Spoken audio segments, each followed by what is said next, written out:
వరద ముంపు చంద్రబాబు తప్పిదాలను కప్పిపెట్టుకోవడం కోసం నందిగం సురేష్ని డైవర్షన్గా అరెస్ట్ చేశాడని చెప్తాడు. ఏది డైవర్షన్? ఇప్పుడు మంగళగిరి కేంద్ర తెలుగుదేశం కార్యాలయంపై దాడి, ఒక 25 మంది అరెస్ట్ అయ్యారు. ఎప్పుడు అరెస్ట్ అయ్యారు వాళ్ళు? 25 మంది ఇవాళ జైల్లో ఉన్నారు కొంతమంది. అప్పుడు వరదకు ముందే జరుగుతుంది కదా అరెస్టులు. ఇప్పుడు ఇది డైవర్షన్ పాలిటిక్స్ ఎలా అవుతుంది? జగన్మోహన్ రెడ్డి మనం చూసినట్లయితే తను ఒక రకంగా ఏదో కడుపు మంటతో మాట్లాడినట్టుగా కనపడుతుంది. కడుపు మండి మా వాళ్ళు ఏదో రాళ్ళు వేసాడు అన్నాడు. వాళ్ళు కడుపు మండి రాళ్ళు వేయటం కాదు, ఇతని కడుపు మంటంతా నిన్న కక్కాడనమాట. ఇప్పటికీ ఆయన భ్రమల్లో ఉన్నాడు. ఏది తను ఓటమి పాలయ్యాననేటటువంటి దీంట్లో నుంచి బయటకు రాలేకపోతున్నాడు.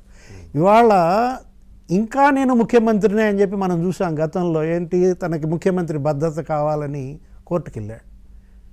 ఇప్పుడు ఆయనకి మళ్ళీ 900 మందితో రోజు భద్రత కావాలని చెప్పి ఆయన కోర్టుకు వెళ్తున్నాడంటే తను ఇవాళ ముఖ్యమంత్రి కాదు, నేను ఓడిపోయాను, నేను ఇవాళ ప్రతిపక్ష నాయకుడిని కూడా కాదు అనే నిజాన్ని డైజెస్ట్ చేసుకోలేకపోతున్నాడు.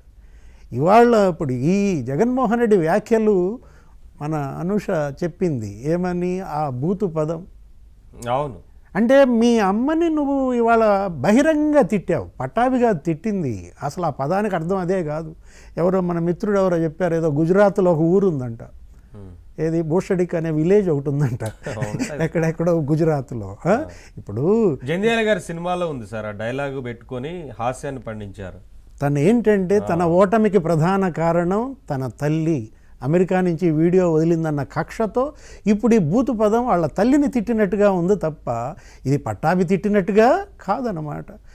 జగన్మోహన్ రెడ్డి ఈ రకమైనటువంటి బిహేవియర్ ద్వారా ఇంకెంత పతనం అవుతాడు?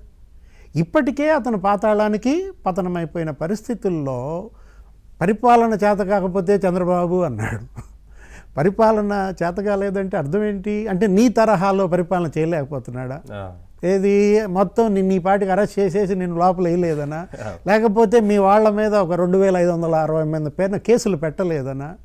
తెలుగుదేశం శ్వేతపత్రం ఒకటి వేసింది మన ప్రభుత్వం, లా అండ్ ఆర్డర్ మీద ఇచ్చిన శ్వేతపత్రంలో 2560 మంది తెలుగుదేశం వాళ్ళని జైలుకు పంపారు, 200 మంది జనసేన వాళ్ళని జైలుకు పంపారు. అసెంబ్లీలో చూపించారు కదా మొత్తం ఎవరెవరి మీద కేసులు పెట్టారు ఏంటని.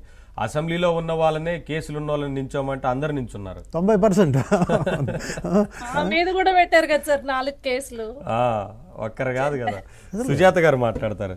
సుజాత గారు, ఏంటంటే అంటే గత 5 ఏళ్ళు అదే పాలన చేసిన ఆయన మళ్ళీ అధికారంలోకి వస్తే అదే పాలన చేస్తా అంటున్నారు, కానీ ప్రజల గురించి పట్టించుకుంటా అనే మాట ఎక్కడా మాట్లాడడం లేదు. అసలు మీరు ఇట్లా చేస్తే కేసులు పెడతా అంటున్నారు, మీరేం చేస్తున్నారు మరి అర్థం కావట్లేదు. మీరేంటంటే ఆ 36 మంది లిస్ట్ ఏదో ఇస్తే విచారణ చేసి ఖచ్చితంగా